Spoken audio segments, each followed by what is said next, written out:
community, so we didn't misrepresent or put that in any situation. So I think the document speaks for itself. With that, I'll stand for questions. Certainly Tyler could answer them a little better than I can, but that's the process we went through. Tonight's public hearing, obviously, if we receive additional comments, items that we feel need some consideration, we have the ability to look at that and then have those as amendments when we bring it back to the commission for action next week. I want to add to that if anybody is viewing this live, if anybody has any comments that would like to share with us, please contact one of your commissioners or myself or the city clerk's office and get those comments to us. If you can before next Tuesday. We will get a printout of all the comments before our meeting so that we can review those as well. Okay. Do we want to move on with the presentation, or do you want to ask Tyler to step up first? Which way do we want to go? So however you want to. Tyler can speak, or we can. Yeah, let's do the presentation first, because that might have some influence on how your presentation goes. Exactly. Okay. Okay. I'm not quite. I thought we had a presentation. No, we don't. Yeah, we do. Sorry. Oh yeah, somebody here to make. I was thinking I didn't make a PowerPoint. There's like, yes, okay, I have to present a PowerPoint. So Tyler's going to present. Sorry. Thank you all for having me. Can you hear me okay? If you keep it close though. Okay, well, I'll try to make this a little bit brief, just give a bit of an overview on from Best Friends Animal Society. My work is just for Best Friends. I've been with Best Friends since 2012. So just a little bit of background on me. I started with a pilot program at the Albuquerque shelter back in 2012. At the time, we were killing about 6,000 to 7,000 cats per year. We've been doing that for years. Feral cats would come into the shelter. They would get sick. We didn't have any sort of outcomes for these animals, and then they would be euthanized. So we started this pilot program in 2012, and we're able to drastically reduce the euthanasia rates for those cats. In the years since, they've been able to maintain a 90% live release rate in Albuquerque, which is great to see. These programs have now become a lot more normalized, particularly in New Mexico. And since then, I've also gone on to help start up programs in communities all across the country, probably about 24, in all sorts of different landscapes, in rural and urban areas. So kind of community cats are my area, and I love talking about them. I love answering questions about community cats. So just a quick overview on New Mexico. Most New Mexican households are caring for pets. There's also a lot of people in the community that are caring for pets. They're feeding cats openly, or hiding and feeding feral cats. So we see that a lot. But we also want to be able to help people to do so responsibly. There's also a lot of shelters that have now adopted community cat programs as a way to manage those cats that come into the shelters. So including Albuquerque, Farmington, Aztec, all over the state, Clovis, we're seeing a lot of these programs become a lot more normalized. Over the past year, Best Friends has made several investments to support Truth or Consequences. This includes direct funding for the shelter, for staff training, attendance at national animal welfare conferences, as well as stipends to support adoptions and medical care for the animals in the shelter. We've provided funding to several local rescues to help increase transfer capacity and also to reduce shelter crowding. For Best Friends ourselves, we've transferred about 80 animals to our facility in southern Utah. And when they're there, they receive medical care, behavior support, and adoption opportunities. I do want to commend the staff at the shelter and its leadership for reaching a really major milestone this year. They're now saving over 90% of the animals in their care, and they're achieving what we call no-kill status. It's a tremendous achievement, and it also really just shows the hard work both from that team and also the community support. And in order to continue to build on this momentum, as you revise and continue to update these ordinances, we really do encourage you to consider adding community cat protections. This would also help support public health and then also keep more animals out of your shelter.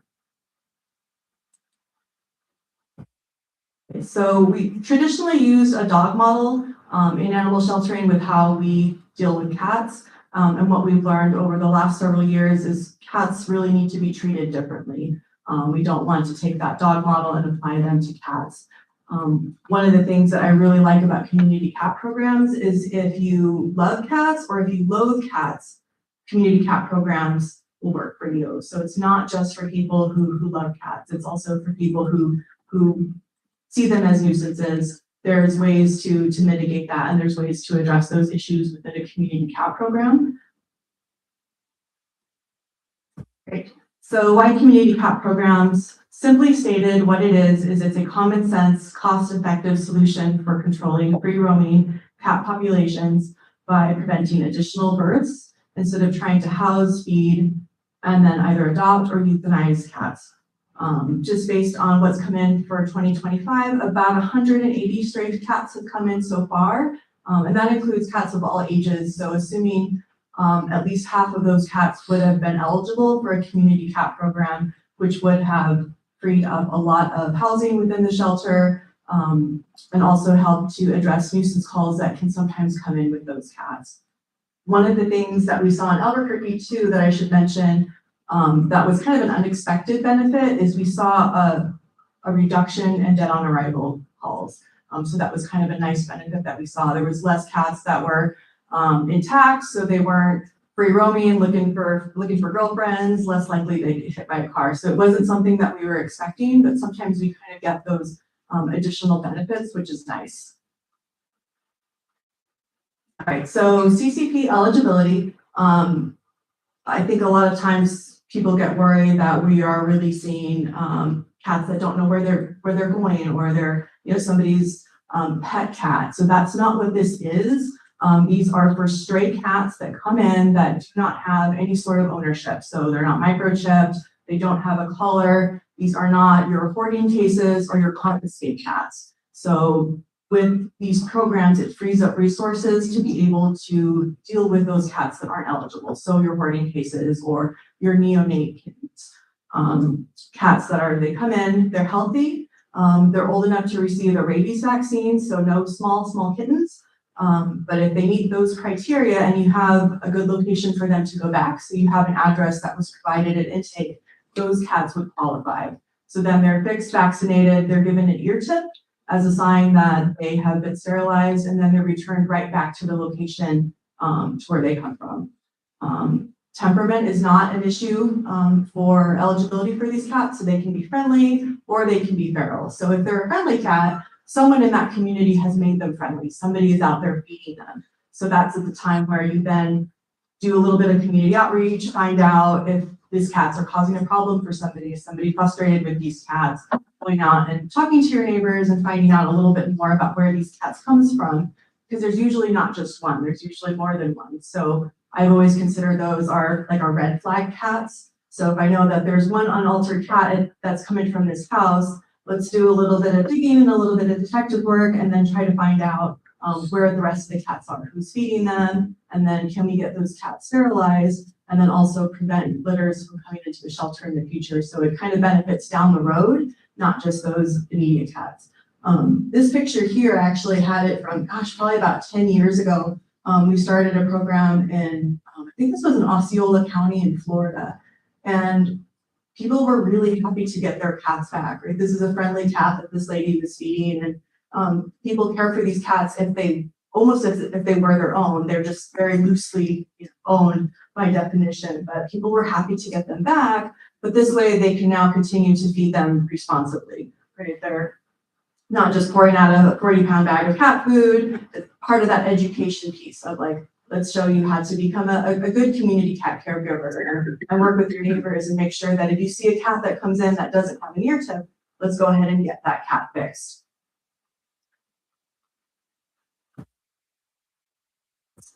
All right. Quite a few benefits for community cats, just not even at the shelter level. We talked a little bit about that with reducing the crowding and housing in the shelter, but also does provide a public health benefit with making sure that the cats that are going back out have a rabies vaccine, right? They're coming into the shelter. They may have had no veterinary care prior. So this way they're now getting vaccinated, helping to stabilize and reduce that population. So these cats are not continuing to have litter after litter. And then again, bringing up resources at a municipal level. So the shelter staff can now spend time focused on dog nuisance calls or loose dogs or barking dogs. They can free up time for that instead of dealing with cats at the shelter. Also, less cats, less wildlife impacted. So that's kind of another benefit too.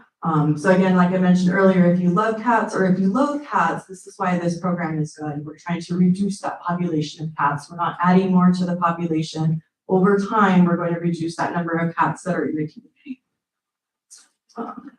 And then, I don't know if you can see these, but these are just kind of some example flyers that we have that when we were starting these programs, we would have some door hangers as well as flyers. So we would see that red flag cat in the neighborhood when we were putting him back. And, you know, we would go ahead and knock on doors in the neighborhood. We would put flyers in both English and Spanish to give people resources for if they're seeing stray cats in their neighborhood, how can they go ahead and go out and get them fixed. So it is just being able to address those needs at a community level that may have not been addressed prior. And if somebody is frustrated with cats, they're like, hey, this cat's in my yard, he's digging in my garden, he's making a mess. Are there deterrents and are there humane alternatives that we can do to keep this cat out of somebody's yard? But I think it's just being able to have more community discussions around cats versus just, okay, we're just going to take this cat and we're just not going to ever have another discussion again. So it's really just opening up communication lines with our members. And community cat programs are now really a kind of a nationally accepted way on how we deal with feral and community cats at a shelter level. So the National Animal Care and Control Association believes that the indiscriminate pickup or admission of healthy free roaming cats, regardless of temperament, for any purpose other than trap neuter return or shelter neuter return, fails to serve the commonly held goals of the community animal management and protection programs, and as such is a misuse of time and public funds and should be omitted. And just for the last slide too, just wanted to again share some more resources on both the National Animal Care Associations and as well as Best Friends. We offer training and all sorts of different deterrents and how to start these programs. Whether it's templates for things like flyers or staff training, or even just going out and talking to the community about what these programs entails. You know, we want to be able to support you as well in starting these programs and treat the consequences. Thank you. Do we have any questions? Or, yes. No, thank you for adding that information to what we heard. Thank you. All right, Mr. Knoll, do you want to give your overview? I mean, as far as the community cats programs, we have implemented what we feel is, like the manager said, something that'll work for the community. Emphasizing the fact that what we have right now doesn't currently work for us. Why not try something different? This will be a lot better use of public funds, as stated by Best Friends and National Animal Care and Control Association. We should try a different way and hopefully reduce the amount of nuisance calls that we get for cats.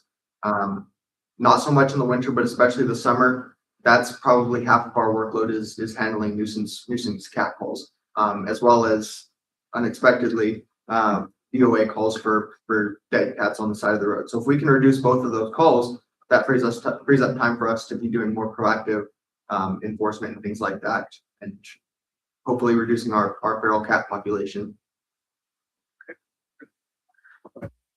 Commissioners, any comments?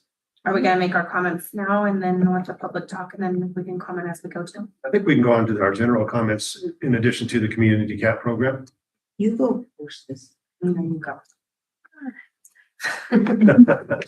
Well, when this was first presented to us, I reviewed the entire document and I sent my 4 pages of comments to city staff and discussed some of them at the commission meeting. This version that we're looking at there, I don't feel that most of my concerns were addressed or my questions answered. But That's just all I'm going to say. You have any specifics? 4 pages of specifics. I mean, I have real questions and I don't feel, what of course was a livestock option. I don't believe you addressed it in a way that I think suits our community, but I can understand the city's position on trying to take care of our residents, but I don't agree with it wholeheartedly, any of that section. And there was a lot of just odd things in there that I didn't understand, like the length of a leash that you wanted them on. How did you come to that length? Why 6 foot or 8 foot or 12 foot, whatever? I mean, I have the page numbers in here, but you have them. And as I said, I don't believe you addressed any of my concerns in this version that we're looking at. Well, we did have 2 workshops and we did did. attend with the city, and I think we were all invited. I don't, No. where we weren't, I can't remember. I was there. Yeah. Regardless, I don't.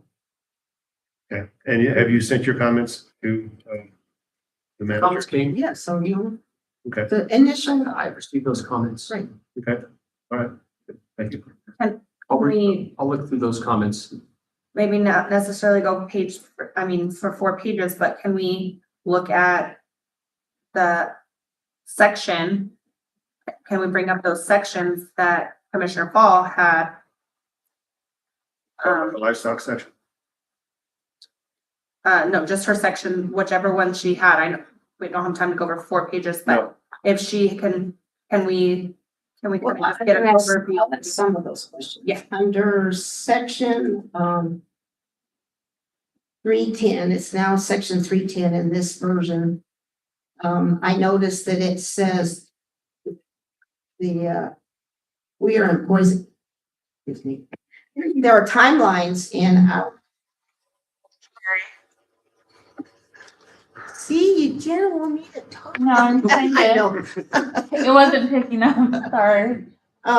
There are timelines that we put in there, which is confusing to me because I don't see how we have any bearing on when the court will schedule hearings, and it says the court will schedule hearing hopefully within 10 days, but we're not in control of any of those items. Section 311, disposition of seized animals. Item G, now this not be the correct item G because this was from the first one. It's talking about livestock and list a number of species. The problem is that quail is listed in here. As far as I've ever heard of, that has never been something, quail has never been designated anything other than wildlife. And so I don't understand why is that even in there?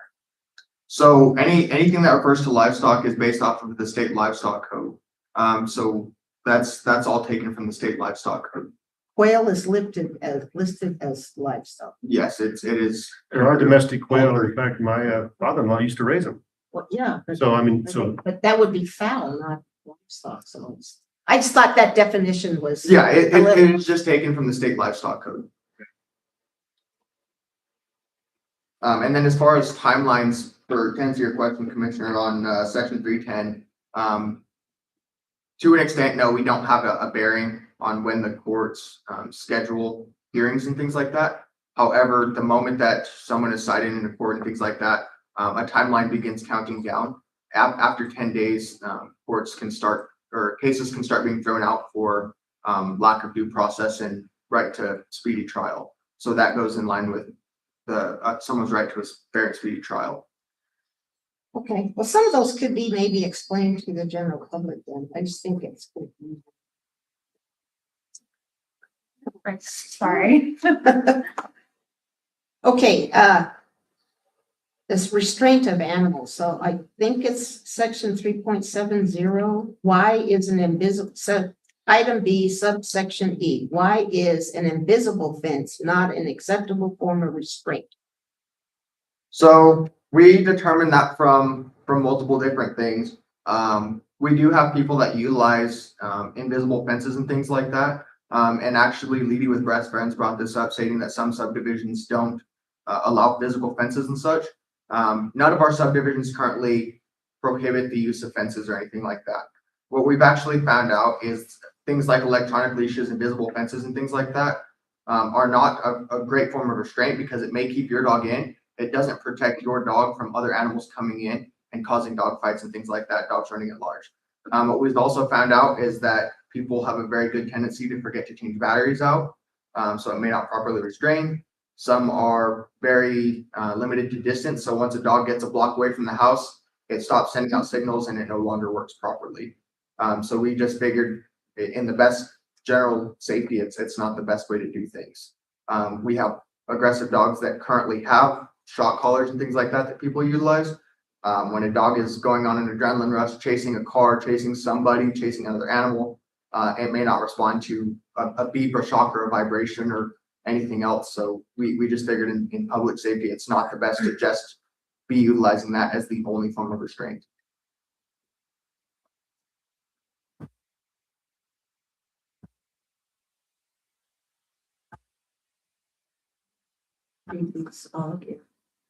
You know what they are? But I have a lot.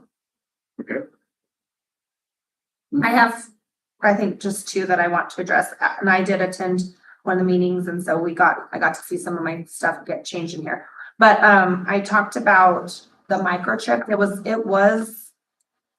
3.74, but it's not on there. It's up top again. 369, page 21, Is that where it's at now? or like microchipping and licensing? Yeah. Yes, it would be page 21. Okay. Can you just give me, it's not on 21 on my page. 360 here. 3.69. Want to go from here because they're shutting out. Yeah, but that's not on the one that's on our, The attachment. yeah, like what page is it on? Oh, 91? Is that what it is? Looks like it, yes. It's on the final. Okay, that's what I needed to see. I do. So this is a concern of mine. I understand it would be, a good thing to have for locating animals, but again, are we forcing people to pay out of pocket to microchip?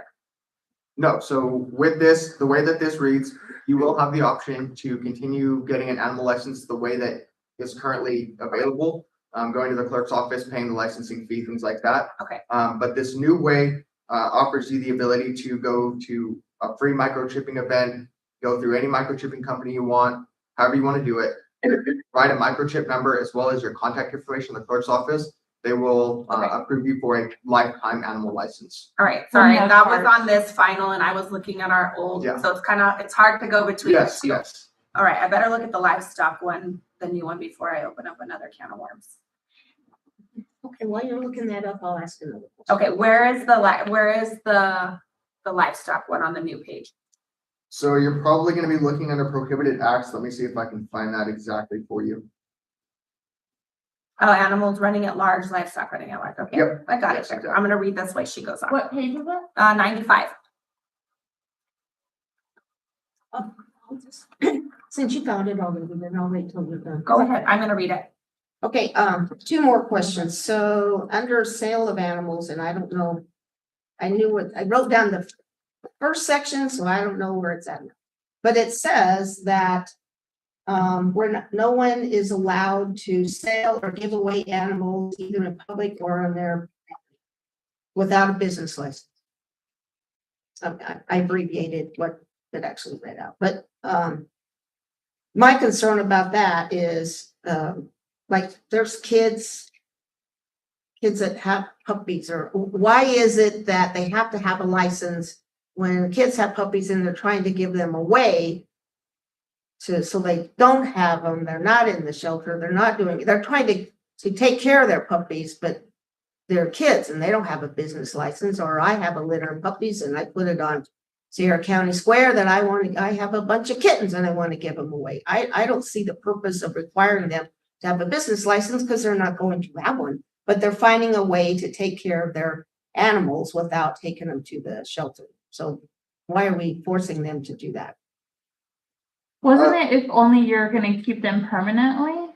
That's not what it says. So if you're referring to section 3-95, page 28, if you're not looking at least my page 28, should be page 28 on that as well, but it's different because you guys have extra Okay, stuff. there it is.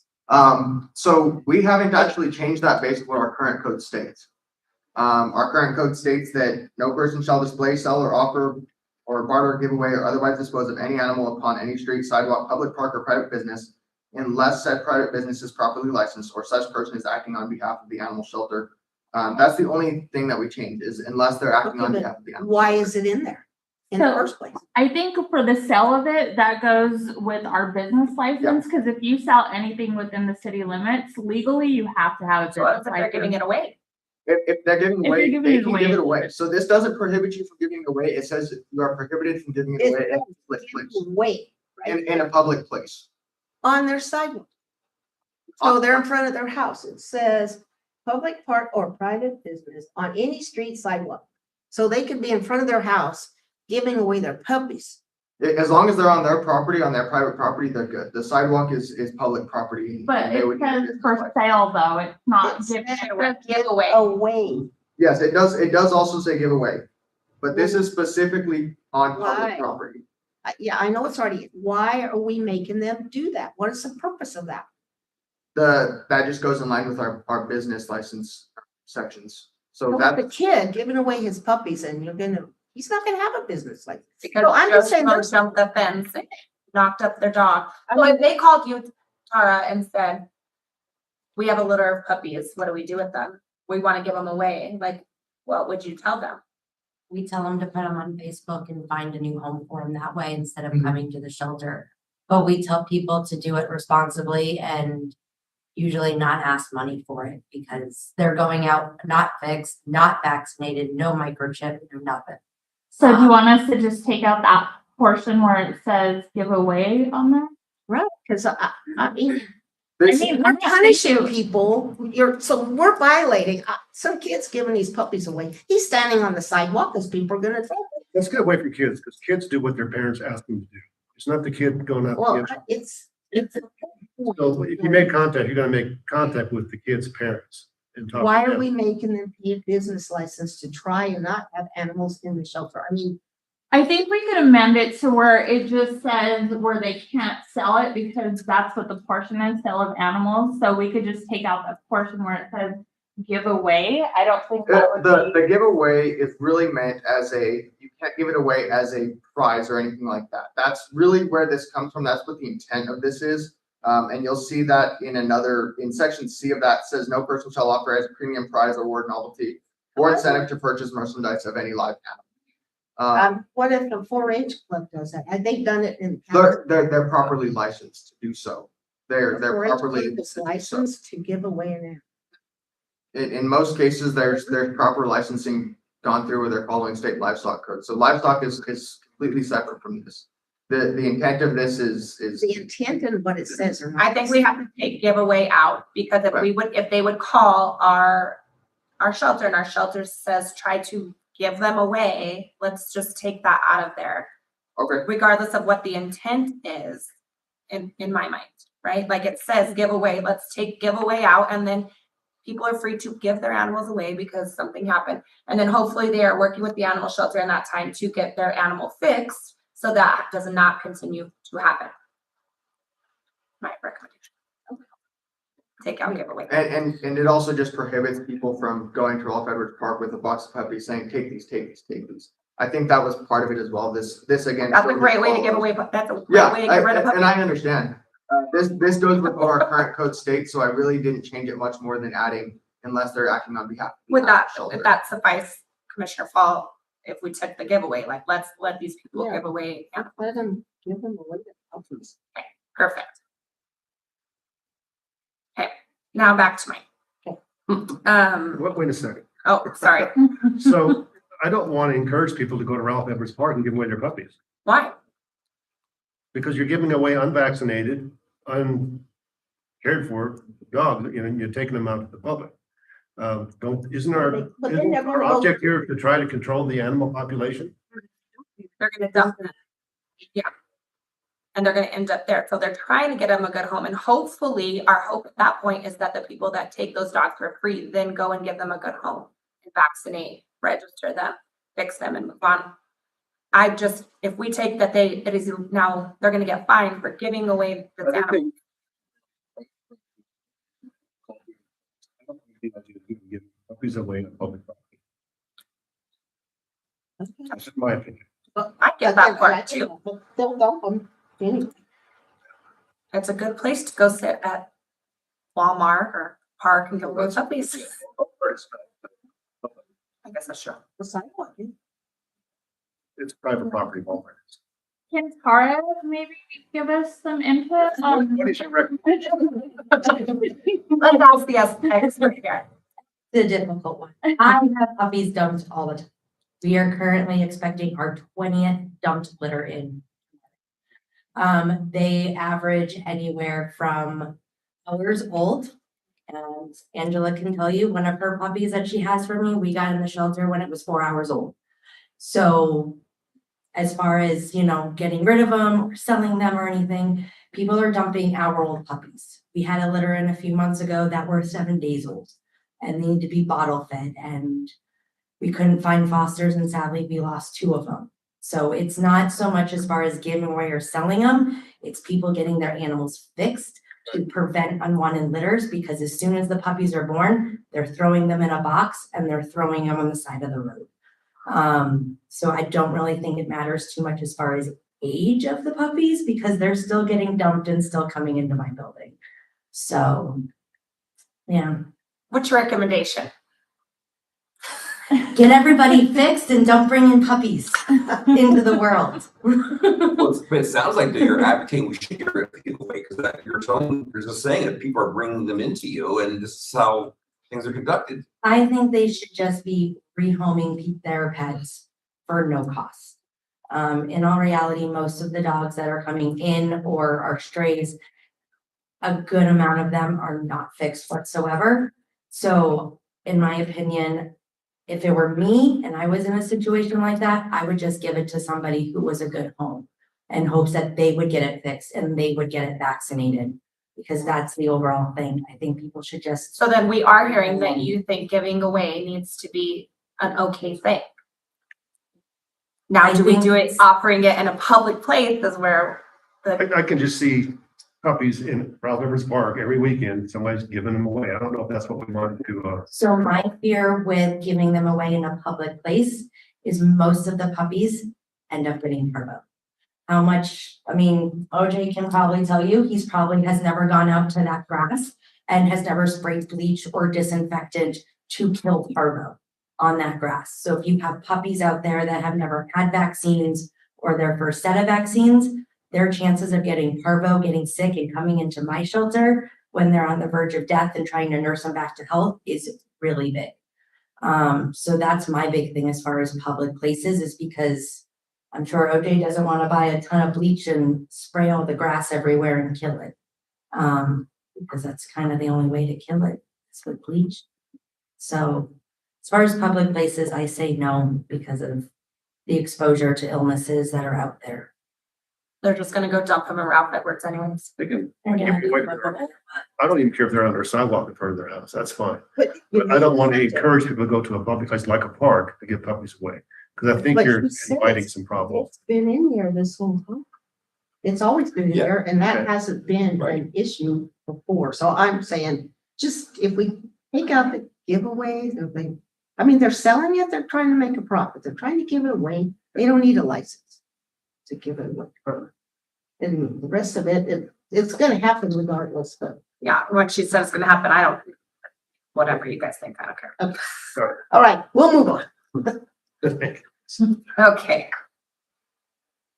Livestock running at large. I like this version a lot better than we have seen in the past, but I do have concern with it saying regardless of livestock's origination. I just think under that language, someone could be fined if their fences were cut, if it was damaged by a tree, if somebody hit a fence, if a dog ran animals through. I think it creates some issues for our kids during 4-H and Fair Week. We have lots of animals being housed at the fairgrounds, and they get out. And under that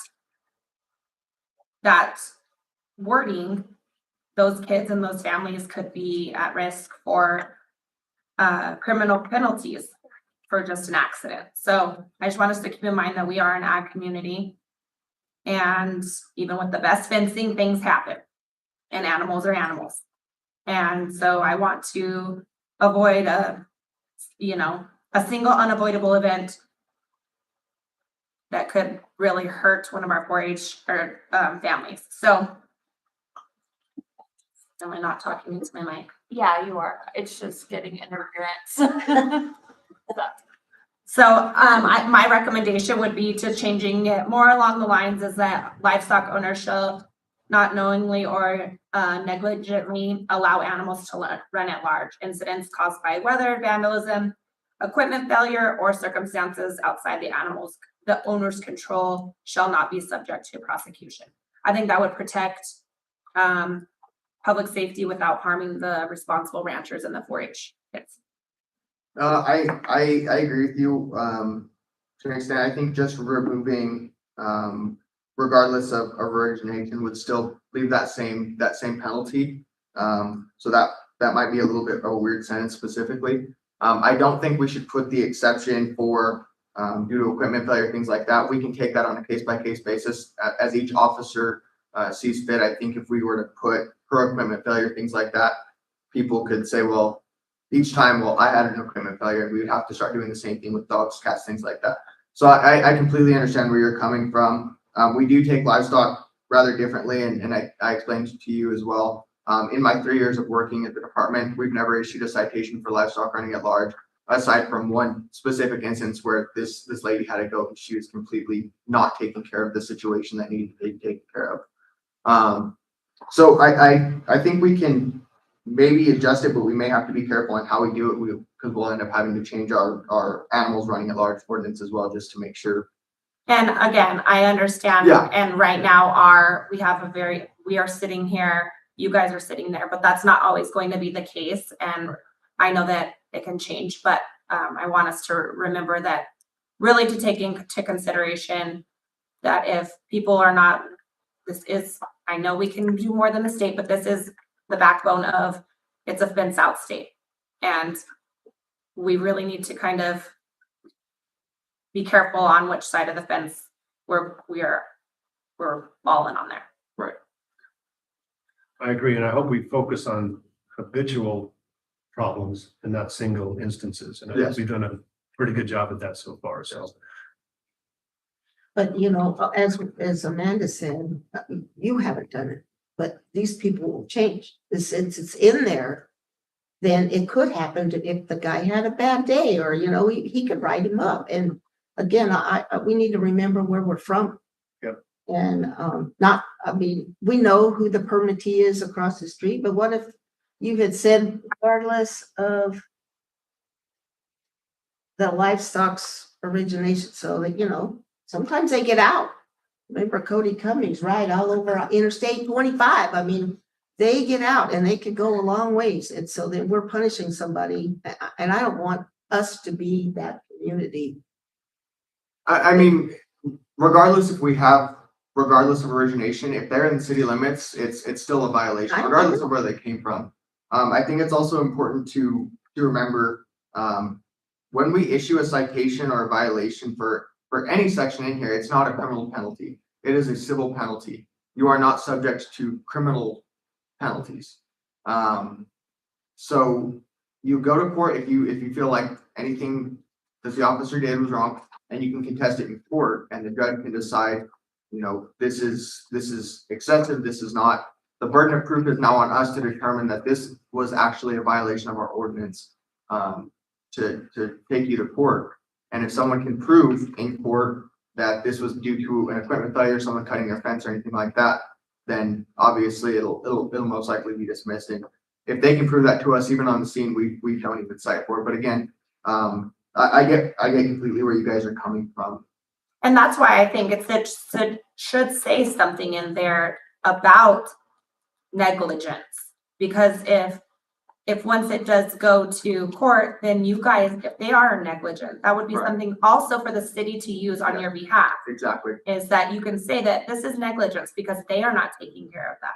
But it doesn't say that under there, so it could be a one-time thing happening right here. Yeah, so I have some things turning in my head, so I'll just kind of read this out to you and you tell me what you kind of think of it. If this goes more along the lines of what you guys are thinking.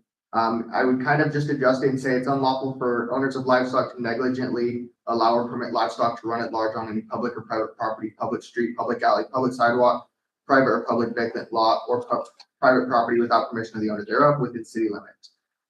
And then just leave it at that. I think that is getting closer to what I, And then And it it- specifically is stating negligently allowing it, and of course, case by case basis.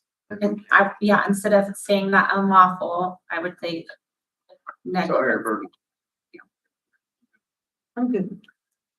And Mayor, members of the commission, I would add, as you think and deliberate through this, don't think of the specifics as much as the potential nuisance that the animal control has to go through in multiple times, right? So again, just to be fair, it is a fence out state. We get all those rules and we do want to call the permits. We went through this, right? But if I'm doing that and the permit and the animals are running through my neighbor's yard and they're tearing and eating, and I put the fence up, at what point does it become a nuisance? And we need some tool to say, we've asked you enough times. So think about it, even like with the electric fence, right? Like, why is an electronic fence not considered a leash? It's not about, we're going to go out and look and say, if you have it, it's when your animal continuously gets out, you really can't say to us, I have an electric fence and that qualifies. No, you've become a nuisance. And now we need the ability to go, to give them a tool. So we have to kind of make sure the language keeps those doors open to say, we've done as much as we can. We've given you as many opportunities to move the goat, the cow, the pig, keep the dog in the yard. And now we have to take a step. And it is, as Tyler said, we went And through that. nuisance isn't in there, and that Yeah. would be a good thing too, Yeah.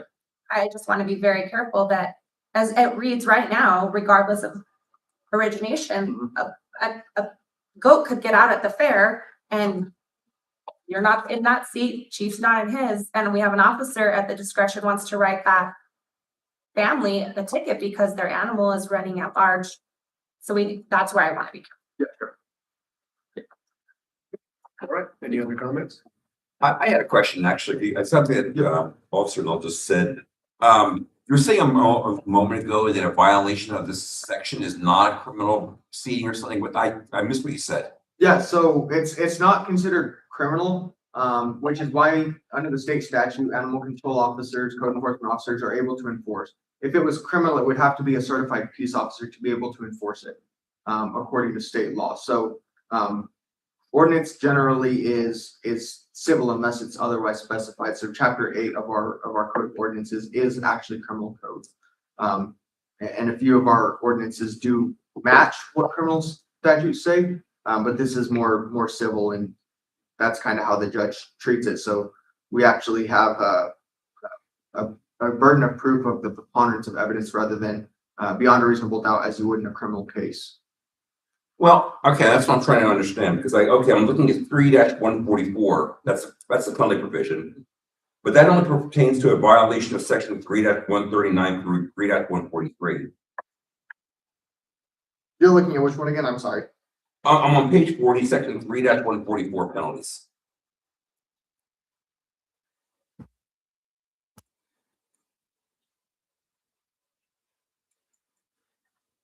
Okay, yeah, this is specific penalties for dangerous dogs.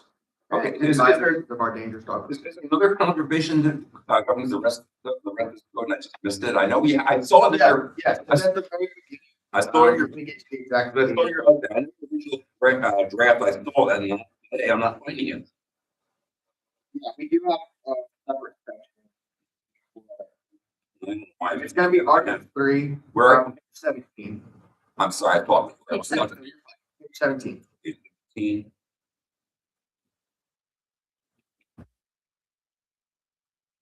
Page 17 talks about qualified service animals. So Okay, now page 18. page 18. Okay. Those are impound fees. That's what mine says.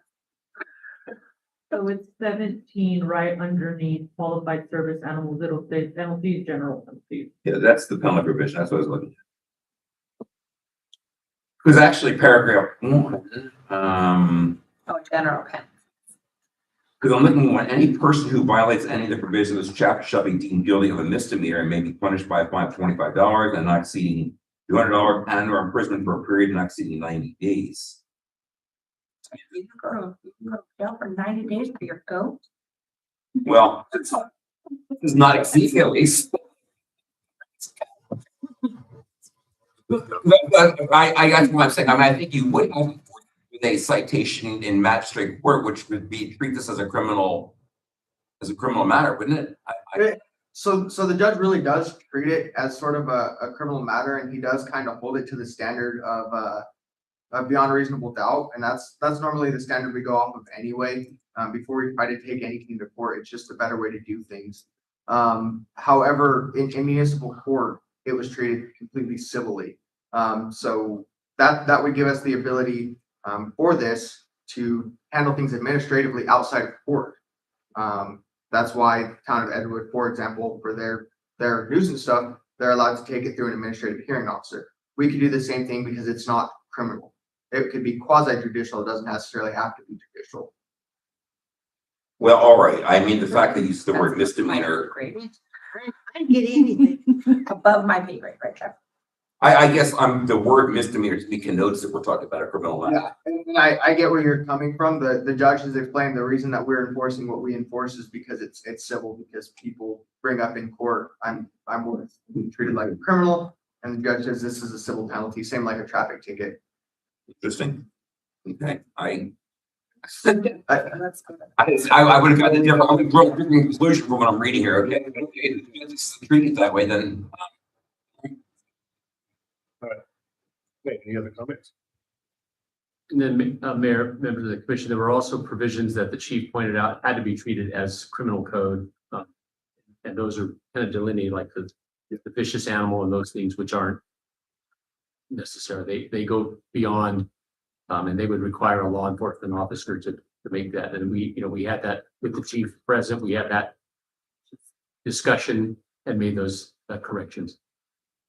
I'm not going to go any further than that. Let's move on to public comment. For public input, this is the 5-minute rule. When you call up to the podium, please announce your name and your address, and you may speak for up to 5 minutes concerning the animal ordinance. Desiree, are you here? She spoke. Oh, you already spoke. Your name on here. How about Sharon Luna? Come on up.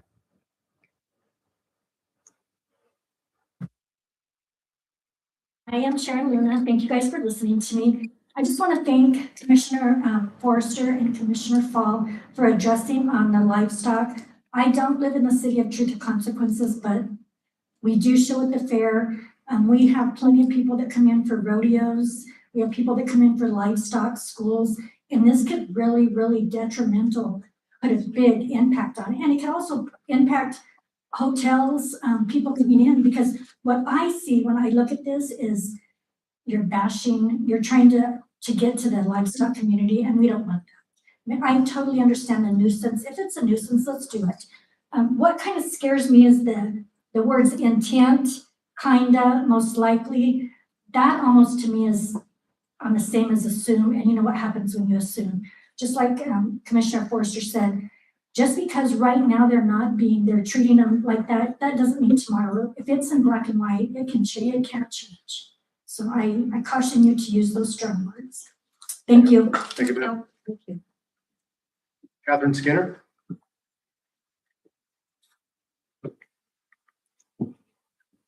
Good evening. Thank you. Catherine Skinner, 785 West 6th Avenue in Truth or Consequences. Thank you to the animal control officer and the city manager for all your work you've done on this, for all the work you do. Thank you to Best Friends. I wasn't aware of your organization, but I did do some research prior to coming in here. I am coming late to the party. I didn't realize there had been so much discussion ahead of time. So thank you to the citizen for putting the word out that caught my attention here. So I did try and read all three versions that I could find, but I could be confused as to which version we're working on. Yes, of course. There were a lot of words. That's, I have no problem. I'm going to mainly speak about cats because that is my major problem as a resident and as a gardener is stray cats and free-ranging domestic cats.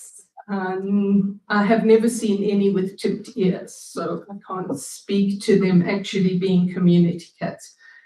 I have no problem with domestic house cats. In the past, I've had very close friendships with people who are really feline lovers and cat lovers, and I've lived very closely with domestic cats.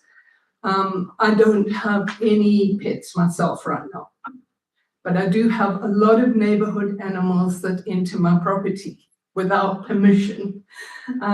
So my concern really is with the free-ranging strays or community cats and the trap, neuter, and release solution, which I don't completely understand even after your very good presentation. Especially the line, less cats equals less wildlife depredation. That I have a bit of a problem with because one cat can kill one endangered species of birds and we're on a migratory bird path. So I do have a problem with that.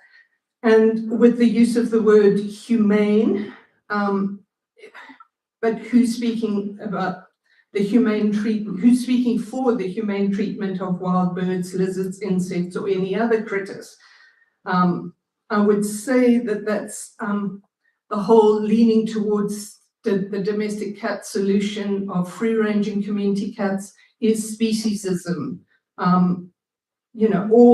All living beings are a manifestation of life. And I don't have a solution, but I am worried about free-ranging community cats in this very fragile desert ecosystem on a migratory bird path.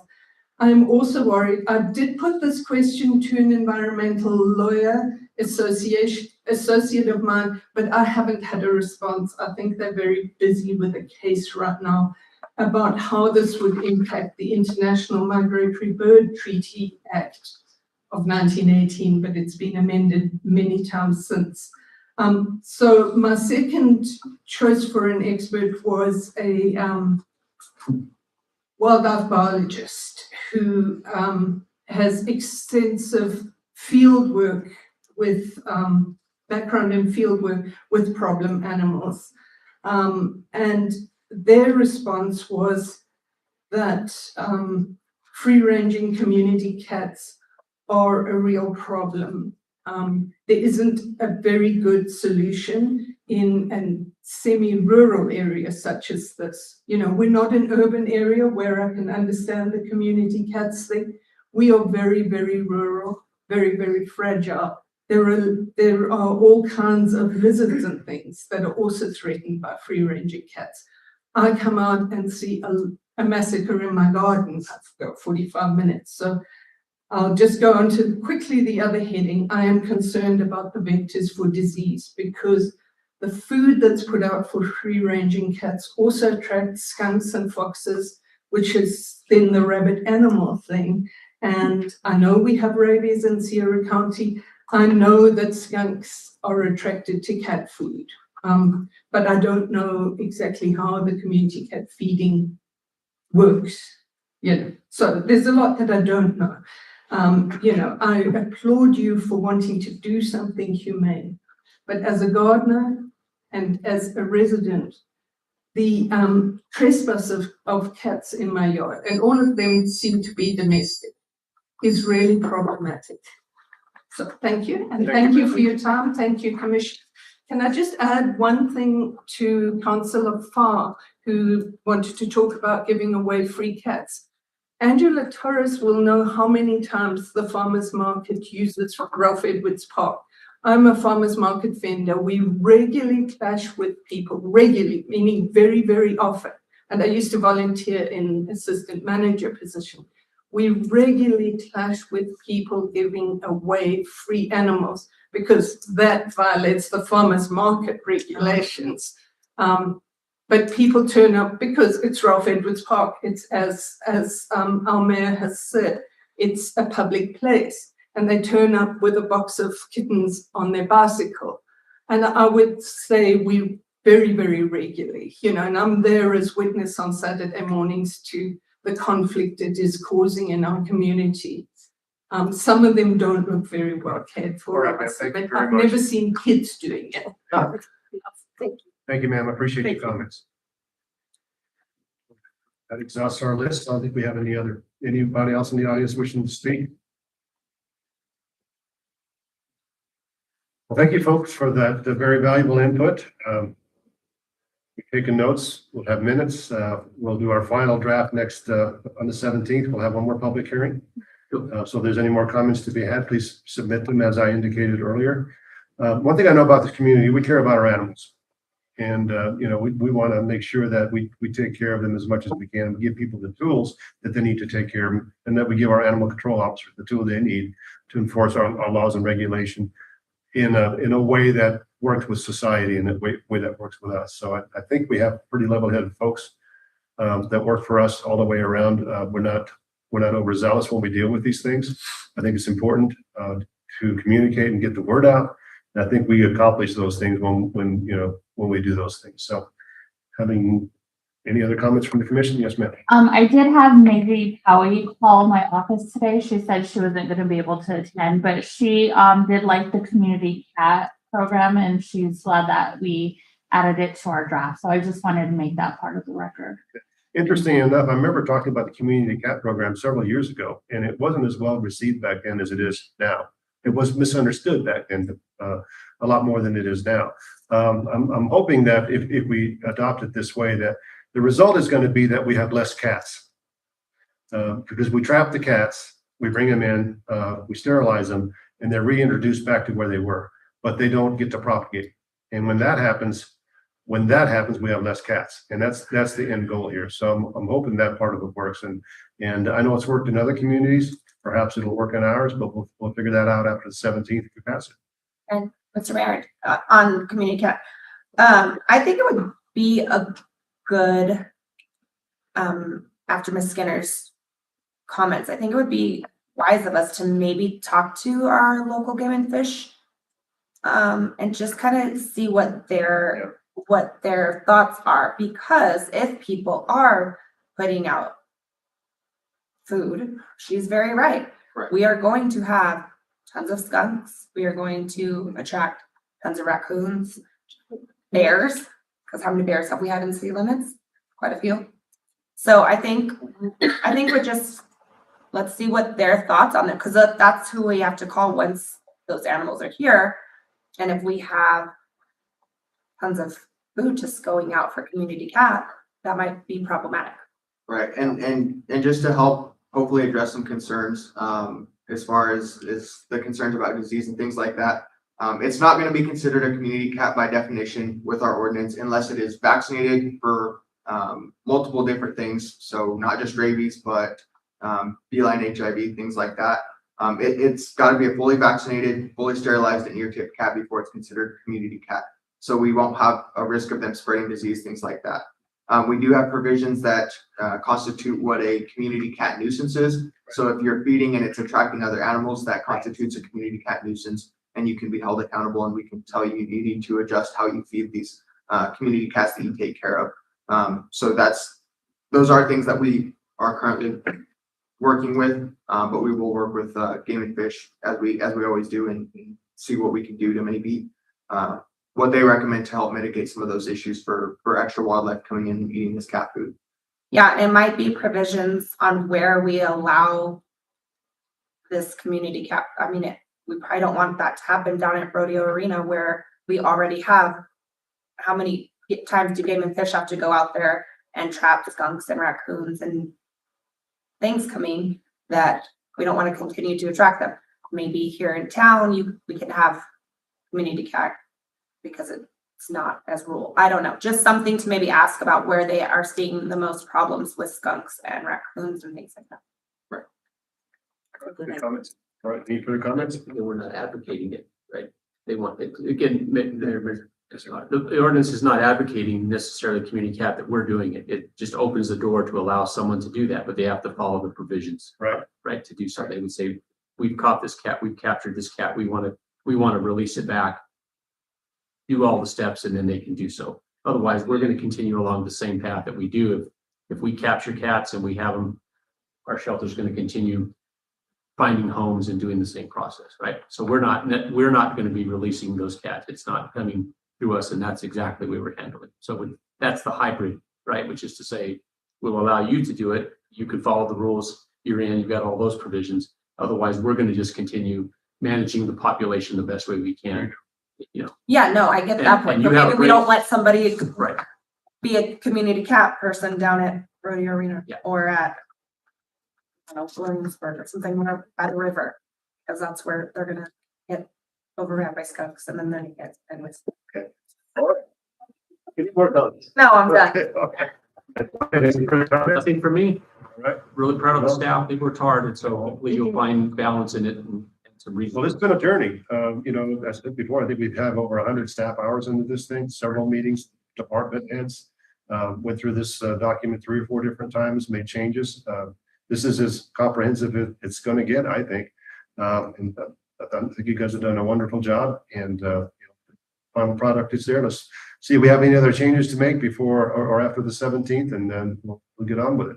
Okay. So good job. All right, I call this meeting over now at 6:36 p.m.